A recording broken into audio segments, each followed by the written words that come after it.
Hey everyone, welcome back to our channel online teaching with Thara. मैं थरा आज आप लोगों के लिए जो टॉपिक लाई हूँ वो है सिंधु घाटी सभ्यता, थ्योरी ऑफ सिंधु घाटी सभ्यता, जिसे हम किस नाम से जानते हैं? हड़प्पा सभ्यता के नाम से। तो चलिए स्टार्ट करते हैं। सर्वप्रथम 1921 ईस्वी में राय बहादुर दयाराम साहनी ने तत्कालीन भारतीय पुरातत्व विभाग के निदेशक सर जॉन मार्शल के नेतृत्व में हड़प्पा नामक स्थल की खुदाई कर इस सभ्यता की खोज की। तो आपसे क्या पूछा जा सकता है? हड़प्पा सभ्यता की खोज किसने की थी? राय बहादुर दयाराम साहनी ने। किस ईयर में की थी? 1921 में। और किसके निदेशक में की थी? वो की थी सर जॉन मार्शल के नेतृत्व में। ठीक है।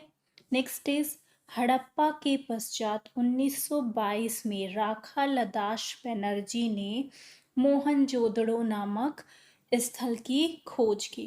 1921 में हड़प्पा की खोज हुई थी और दयाराम साहनी ने की थी। 1922 में राखाल दास बनर्जी ने मोहनजोदड़ो नामक स्थल की खोज की थी।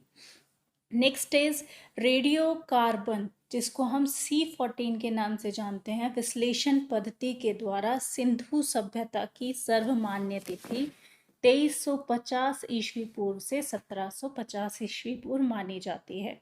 आपसे क्वेश्चन क्या पूछेंगे कि सिंधु सभ्यता की जो तिथि है वो कब से कब तक है? 2350 ईस्वी पूर्व से 1750 ईस्वी पूर्व।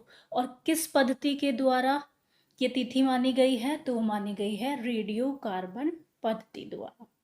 नेक्स्ट इज सिंधु सभ्यता के अन्य नदी घाटियों तक विस्तृत स्वरूप का पता चलने के कारण इसे हड़प्पा सभ्यता के नाम से भी जाना जाता है। तो ये हमने अभी देखा, सिंधु घाटी सभ्यता को हम किस नाम से जानते हैं? हड़प्पा सभ्यता के नाम से। हड़प्पा को इस नगरीय सभ्यता का प्रथम उत्खनन स्थल होने के कारण नामकरण का यह सम्मान प्राप्त हुआ है।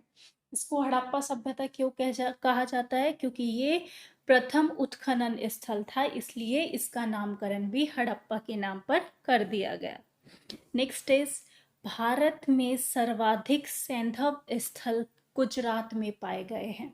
तो भारत में सबसे ज्यादा सिंधु घाटी सभ्यता के जो स्थल है वो कहाँ मिले हैं? गुजरात में। सिंधु घाटी सभ्यता कैसी सभ्यता है? तो वो है आपकी कांस्य युगीन सभ्यता। मोहनजोदड़ो को क्या कहा जाता है? मृतकों का टीला कहा जाता है। कालीबंगा, कालीबंगा का क्या अर्थ है? कालीबंगा का अर्थ है काले रंग की चूड़ियां। नेक्स्ट इज सिंधु घाटी सभ्यता की महत्वपूर्ण विशेषता नगर निर्माण योजना का होना था। तो सिंधु घाटी सभ्यता की जो महत्वपूर्ण विशेषता है वो क्या है? नगर निर्माण योजना। और नगर निर्माण योजना की प्रमुख विशेषता क्या है? क्योंकि वहां पर एक सुव्यवस्थित जल निकास प्रणाली थी। नेक्स्ट इज हड़प्पा सभ्यता का समाज कैसा था? तो हड़प्पा सभ्यता का समाज मात्र सत्तात्मक था। कैसा था? मात्र सत्तात्मक। कृषि तथा पशुपालन के साथ साथ उद्योग एवं व्यापार भी अर्थव्यवस्था के मुख्य आधार थे।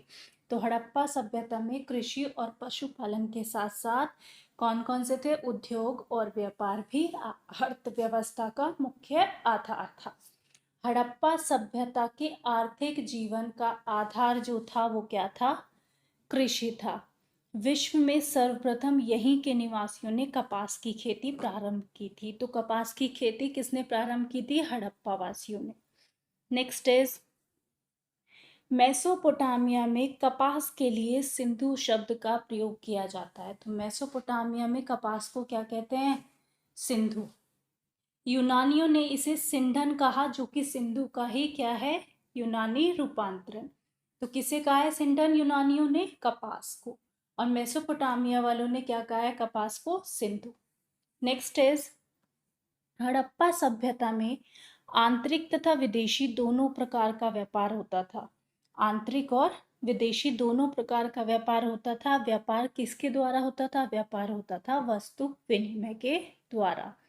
हड़प्पा सभ्यता में प्रशासन किस वर्ग द्वारा चलाया जाता था? तो वो चलाया जाता था वर्णिक वर्ग के द्वारा।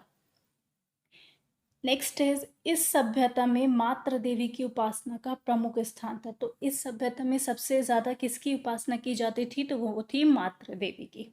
उसके साथ ही किस किस की? पशुपति की, वृक्षों की, पशुओं की, सभी की पूजा की जाती थी। पशुओं में कुबड़ वाला सांड सर्वाधिक महत्वपूर्ण था। कौन महत्वपूर्ण था? कुबड़ वाला सांड। और इसकी पूजा का प्रचलन था, तो इसकी पूजा भी की जाती थी। इस काल में मंदिर के अवशेष नहीं मिलते हैं। तो किसके अवशेष नहीं मिलते हैं? मंदिर के अवशेष। नेक्स्ट इज, इस सभ्यता के निवासी मिट्टी के बर्तन निर्माण, मोहरों के निर्माण और मूर्ति निर्माण आदि कलाओं में प्रवीण थे। तो हड़प्पा सभ्यता के निवासी किस किस में प्रवीण थे? मिट्टी के बर्तन बनाने में, मोहरों के निर्माण में और मूर्ति निर्माण में। अब मोहरे जो है वो किसकी बनाई जाती थी? तो मोहरे जो है वो सेलखड़ी की बनाई जाती थी। हड़प्पा की लिपि कैसी थी? तो हड़प्पा की लिपि जो है वो भाव चित्रात्मक थी। यह लिपि प्रथम पंक्ति में दाएं से बाएं और दूसरी पंक्ति में बाएं से दाएं लिखी गई थी। इस लेखन पद्धति को क्या नाम से बुलाया जाता है? तो ब्रूस्टोफेदम के नाम से इस लिपि को जाना जाता है, लेकिन इसे अभी भी पढ़ा नहीं जा सका। नेक्स्ट इज, हड़प्पा सभ्यता में शवों को दफनाने एवं जलाने की प्रथा प्रचलित थी। तो हड़प्पा सभ्यता में क्या था? शवों को दफनाने और जलाने की प्रथा भी प्रचलित थी।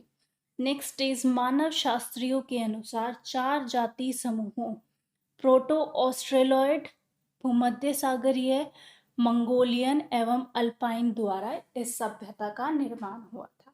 तो इस सभ्यता का निर्माण किसके द्वारा हुआ था? 4 जाति समूहों के द्वारा। क्या था? पहला प्रोटो ऑस्ट्रेलॉइड, भूमध्य सागरीय, मंगोलियन और अल्पाइन, इन चारों के द्वारा इस सभ्यता का निर्माण हुआ था। तो ये है हड़प्पा सभ्यता से रिलेटेड थ्योरी। अगर आप लोगों को वीडियो पसंद आई हो तो please subscribe my channel. Thank you.